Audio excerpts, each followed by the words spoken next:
Hello YouTube subscribers, today or tonight, whenever you're watching this, I am doing another Marvel movie. Another Marvel movie Fox review. uh, I got tongue twisted and paused at the moment. I spaced off for a moment. Even though I knew what to say, I got quickly spaced off. How funny that can be. But anyway, yesterday's long Fox Marvel movie review was X-Men First Class. Now, I did say in that long review, I'm gonna go in timeline order, but I will mention how they are released, like how X-Men First Class was released after X-Men Origins Wolverine, but in the correct X-Men universe timeline, it goes X-Men First Class, then X-Men Origins Wolverine. Even though there was a few times I thought it came before X-Men First Class, but that's only because I started realizing there were certain characters in certain movies that was popping up in the wrong time moment, and yeah, so as X-Men First Class was a soft reboot to the X-Men universe timeline, basically it was a soft reboot, kind of resetting, kind of retelling a little bit from a certain point of a time moment from the original X-Men, but the original X-Men movies and X-Men Origins Wolverine was still canon, but X-Men Origins Wolverine, release-wise, came out before. Timeline-wise, comes after X-Men Origins Wolverine. X-Men First Class. But X-Men Origins Wolverine shares the same difficulties, the same negatives as X-Men First Class. Terrible CGI, here and there, not through the whole movie, but here and there. Characters that just felt like just some character-wise, not really so much negative there, but like in X-Men First Class, because as I said, from X-Men First Class, I felt like there was just too many characters added. It was cool to see so many new characters in the X-Men First Class movie, as we also get to see in the X-Men Origins Wolverine, X2, X-Men United, X-Men The Last Stand, the Wolverine, and Logan, Deadpool, and all that. But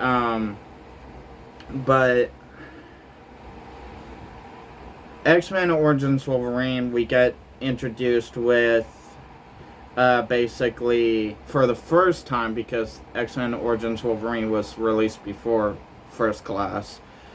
We first originally gets introduced in the movie form, Emma Frost, which once, like a few years later, I think in 2010, the X-Men First Class came out. We get reintroduced with Emma Frost, but older, sexier, and basically a lot better CGI of how they did her diamond form. But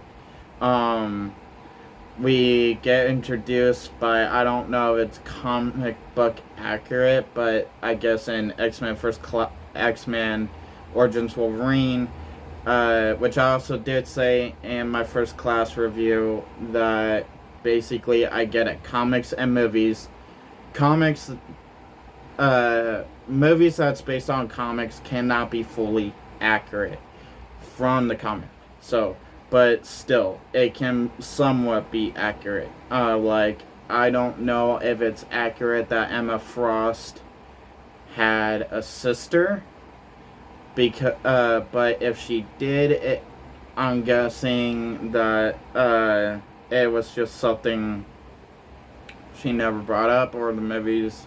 Um, uh, because I know in the comics and in Gifted that they actually did bring in that from the comics into the show Gifted, they actually did bring in her triplet daughters. So I just don't know if she had a sister, if she but anyway, but we get introduced with her sister. That's also Wolverine's love interest, which I guess cool. Not just give Wolverine a reason to go after the villain, but also give his love interest a reason to kind of go over to the dark side a little bit.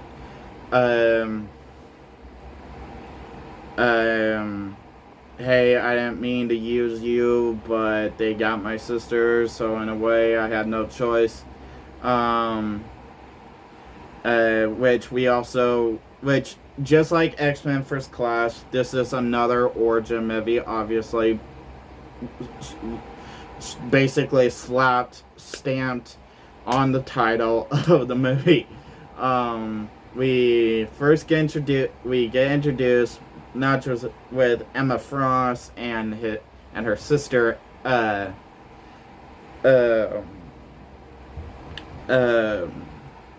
Kayla, but we also get the origins, or at least the movie version origins of Wolverine. How he basically, who was his dad, who was his mom. Basically, he started out with bone claws. He was born in this time period. Well, basically, he got his powers at this time period. Went through a bunch of wars, and then at some point, we also now know how he met Stryker. As they kind of changed Stryker a little bit from the comics, he was looking for this special metal, not vibranium, as I originally first thought. But now knowing these days, the metal that titanium, I want to say, or something stronger than that, is different from vibranium, but apparently vibranium is still stronger than the metal of Wolverine's. And then, which also shows how, kind of shows, but also explain how Wolverine gets the metal bones and metal claws, because Stryker was looking for that metal. And then basically, as you learn later on, that basically Kayla is not meaning to use Wolverine, which, as we find out in the beginning, Logan's real name is not Logan. But it's James. And,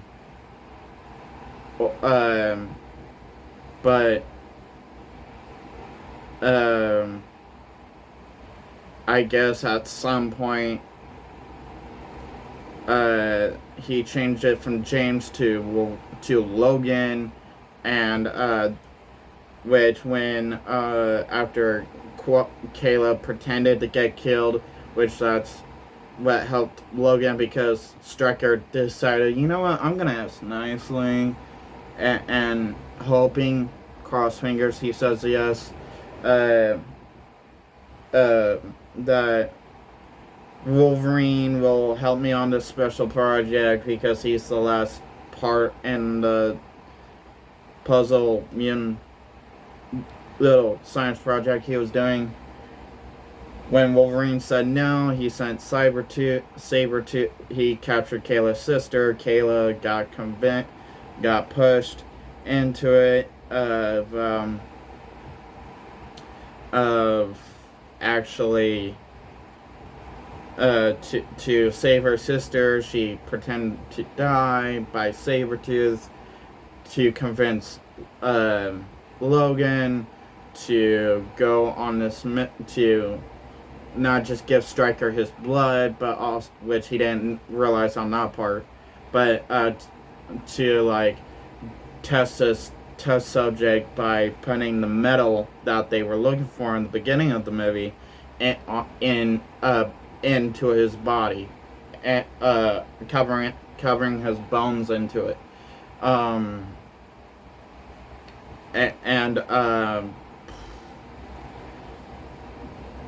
which explains how he got the metal claws. Past that, the movie also changed. I don't know if it's exact detail from the comics either, but if they just change, if this was a change too, it wasn't a bad change. I'm gonna say it was a good change either. Either of the way, it's pleasable because in the beginning of the movie it was shown. It was basically already obvious that basically Sabretooth and Logan was brothers, half brothers, or full blood brothers. I don't know. That part was complicated, but either other way, they were brothers by blood, half, full, whatever.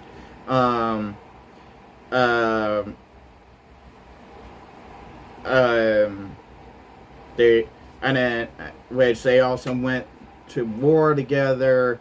They fought in wars together. They met Stryker together.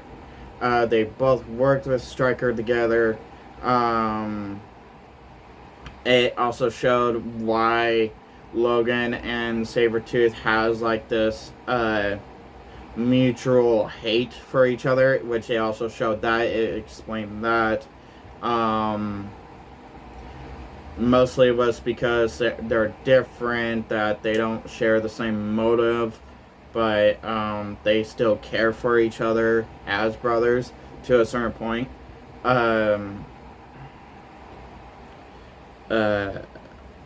Until Stryker basically shoots him with the same metal bullets twice in the back, and then twice in the head. One here and one here. Which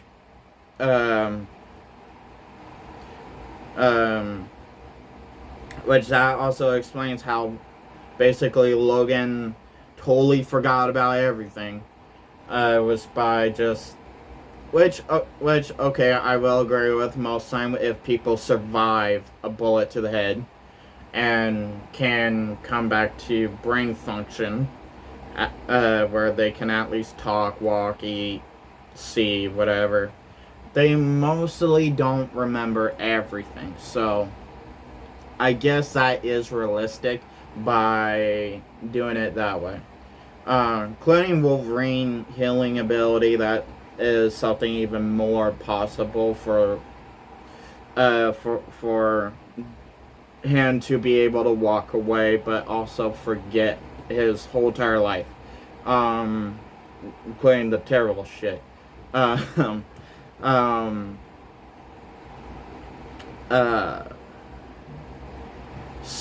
Which the other mutants that we get introduced from the comics into this movie, X-Men movie, for the first time in live action, is Blob, or not, right? Blob. I want to say it's Blob. Some mutants I really don't know much. If they were even from the comics or made up just for the movie process. just like X-Men First Class, how most of those, how I said in that movie review, I don't know if some of those mutants were just made up or from the comics. Like Bradley from X-Men Origins Wolverine, Bradley, he was able to like control technology. So, well, like basically, as we see his power, he was able to control a plane, elevator, the lights, at a uh, um, not a circus, but I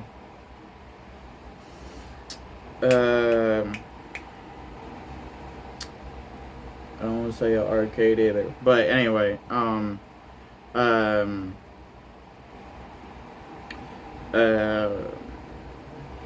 but the one character that I did recognize that I know that was directly from the X-Men comics was Blob. So it was cool to see him.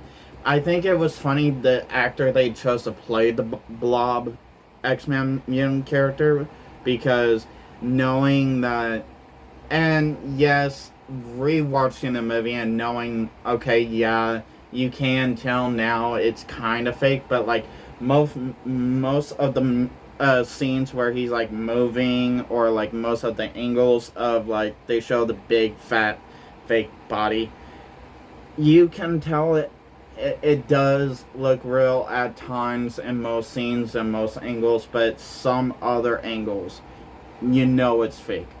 Just like with some of the scenes of like the movie where Wolverine is showing his metal claws, you know that's CGI. That's terrible CGI. But other scenes when he's like doing his showing his metal claws, swinging them, just allowing the scene to be like kind of like far away, but angle it just good enough where it does look real. That's good. Those are good scenes. But so that's why I said with just like X-Men First Class, because I said in that video review, most of the CGI did suck in that movie, but most other CGI scenes did look good.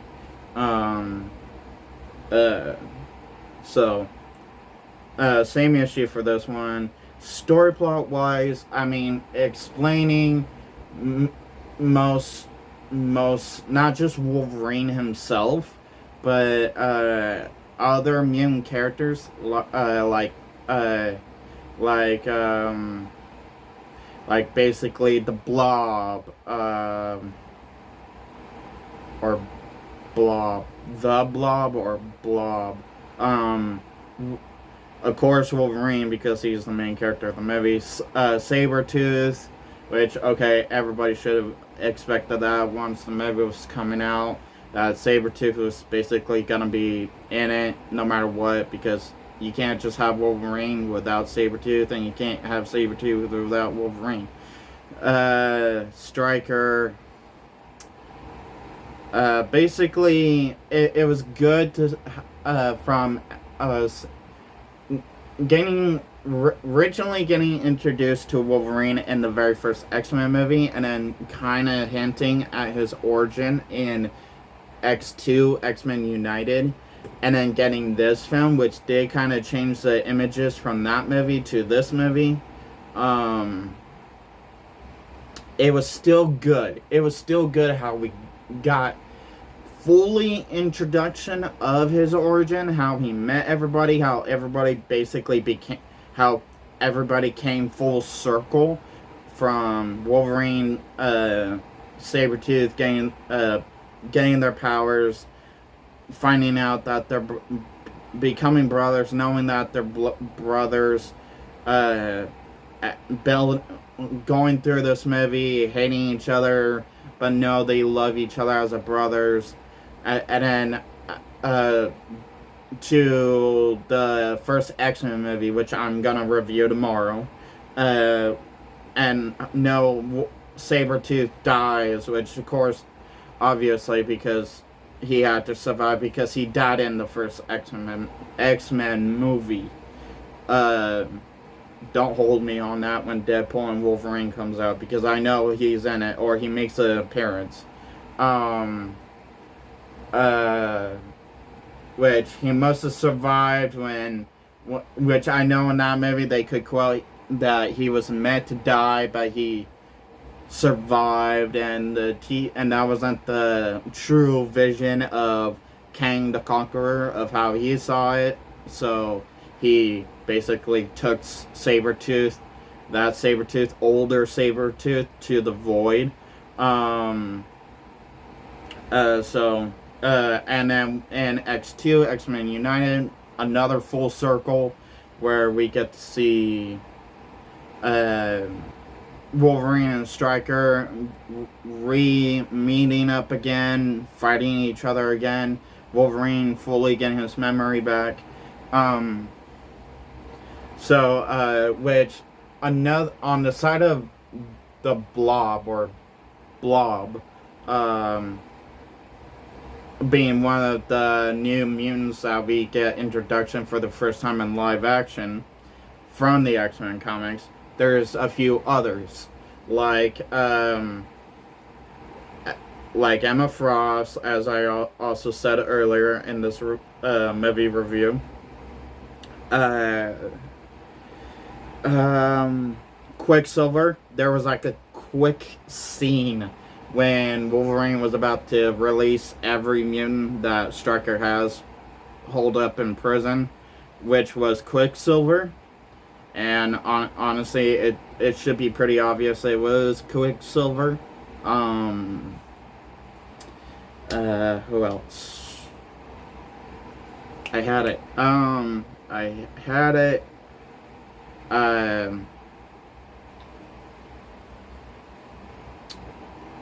Oh, and Gambit. Which, okay, yes. I forgot his name. The guy from G.I. Joe. Also from Magic Mike. What else did he do?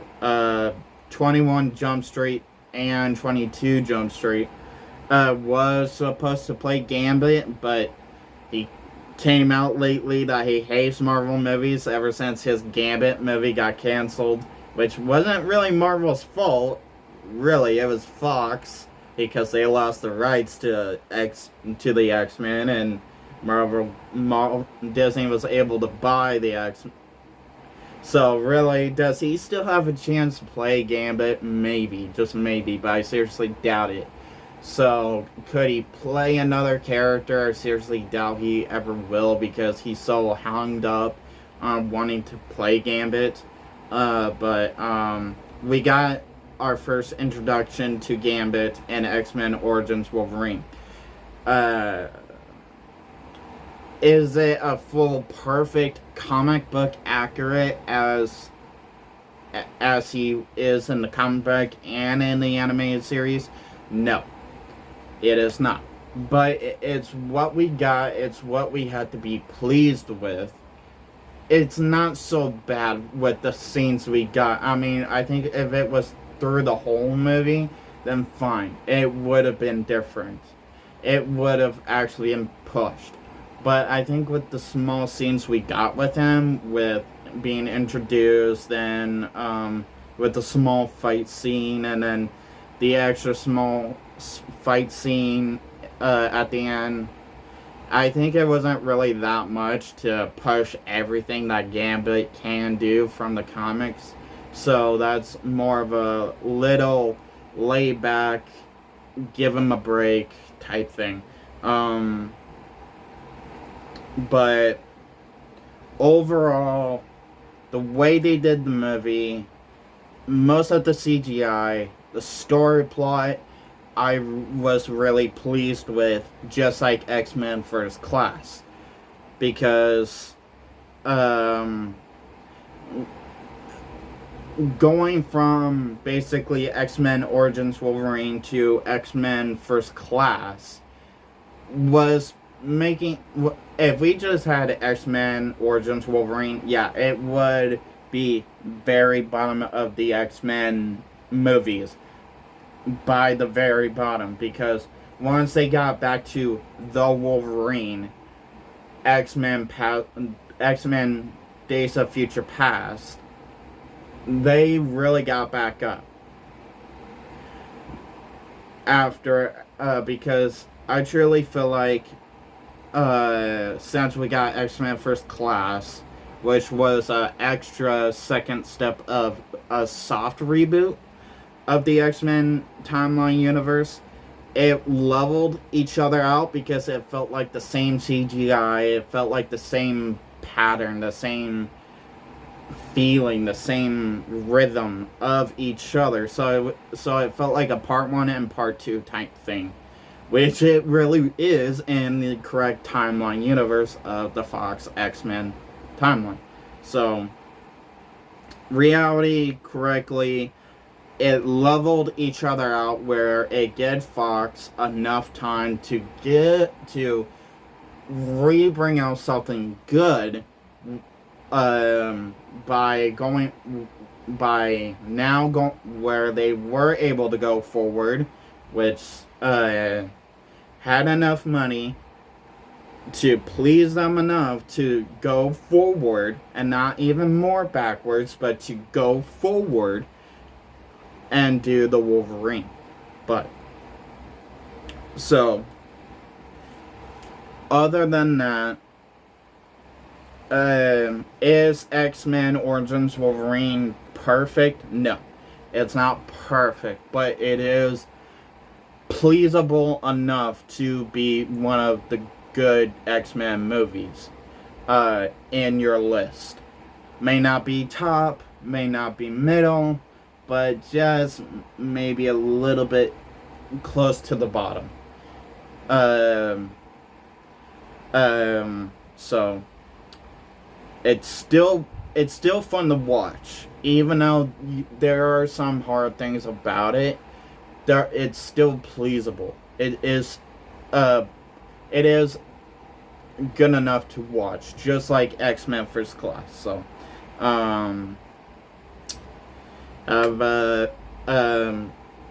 if you are a original follower, that I'm trying to make this now where it's not the same thing. If you're a original already subscriber, a old subscriber, thank you for coming back to watch more of my X-Men random videos, whatever, all my videos. I appreciate all of my original old subscribers that keeps coming back to watch my videos, and anybody else's on YouTube.